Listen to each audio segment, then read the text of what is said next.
Julien Moula, je suis coworker chez Coworking Saint-Etienne depuis un peu plus de 5 ans, 6 ans bientôt. Je travaille pour Avenue des Talents, pour qui je suis business developer. Ça veut dire que je suis moitié recruteur, moitié commercial pour le développement de notre cabinet de recrutement.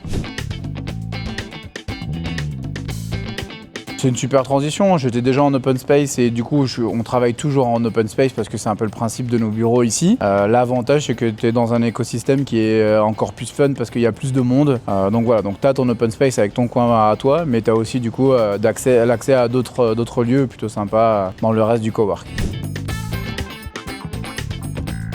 Le lieu, l'ambiance, les rencontres. En fait, le lieu il est hyper différenciant. Le monde du cabinet de recrutement, c'est un monde qui en général est assez carré. En fait, le lieu ici, il est hyper différent. Dès qu'on pose la porte, d'ailleurs, tous les candidats ou tous nos clients qui viennent ici, c'est la première chose qu'ils disent. On s'attendait pas à ça. Donc ça, déjà, ça nous a donné envie. Et puis en fait, les gens, moi j'ai rencontré des gens qui sont devenus plus que des simples colocataires, coworkers, avec qui on se voit en dehors et avec qui aussi on partage du business au quotidien.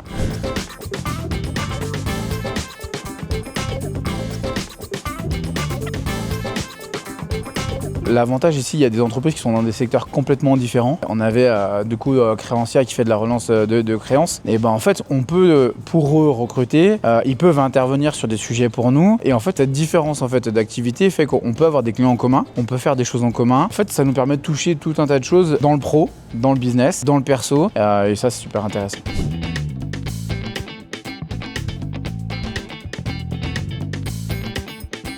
De deux choses en plus, nous on a besoin de lieux pour faire des entretiens de recrutement, pour faire des rendez-vous aussi avec des clients. Et ici on a la Sentimentech qui est hyper cosy, qui nous permet d'avoir un cadre feutré pour les candidats et les clients. Ça permet de discuter hyper facilement. Il y a Bill qui est super sympa aussi et pour moi du coup que j'apprécie en mode peut-être un peu plus sérieux bureau mais avec une décoration très très marquée. Et après quand on veut faire des réunions, on a des espaces différents ici qui nous permettent d'être plus nombreux, d'avoir des interventions avec des clients. On a des coachs qui sont venus ici pour faire des présentations. On a soit une télé, soit un écran qui permet en fait d'avoir la présentation derrière. Ouais, c'est sympa. Ça reste du coup hyper décoré, hyper marqué avec le style coworking, mais qui nous permettent de jongler. Et en fait, on pourrait pas avoir ça si on avait simplement nos locaux, ou alors il faudrait avoir des locaux beaucoup plus grands, beaucoup plus chers. Et là, en plus, on a le côté décoration, le côté décalé qui va bien avec les gens du cowork qui ont ces idées-là que nous, on n'aurait pas.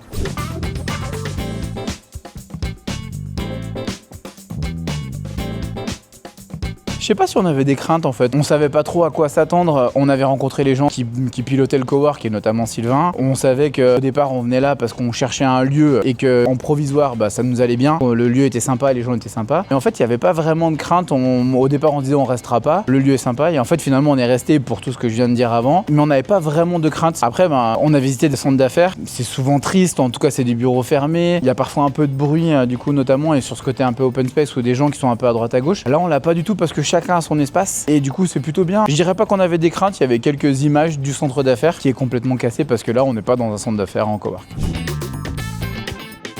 Quand ils poussent la porte, que ce soit des candidats ou des clients, voire même des partenaires, nos familles, peu importe les gens qui viennent, s'attendent à quelque chose de plus carré, plus sérieux, plus classique. Et en fait, ils poussent la porte d'un bâtiment qui est classique et là, ça devient, en fait, on rentre dans un autre monde et en fait, ça détend. Les gens, ils font waouh, il y a des messages sur synthé. En fait, ça enlève une chape de plomb, notamment alors les candidats qui viennent en entretien, il y a une part de stress quand on vient en entretien et là, on se dit ok, ce lieu-là, en fait, il est plutôt inspirant. Si les gens, ils sont là-dedans, c'est qu'ils sont plus cool, sûrement, et on est sérieux, mais en fait, ça n'empêche pas d'être cool. Tout ça, du coup, ça enlève en fait un peu de pression. Et quand nos clients ils viennent aussi, en fait ils voient un côté, on espère nous, Avenue des Talents, avoir un esprit un peu plus fun.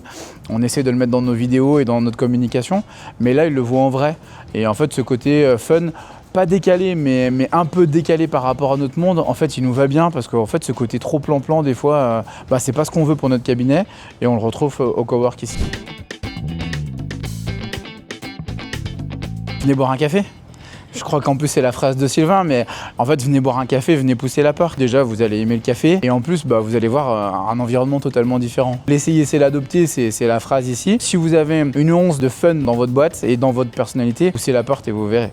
Merci Julien. De rien Manette.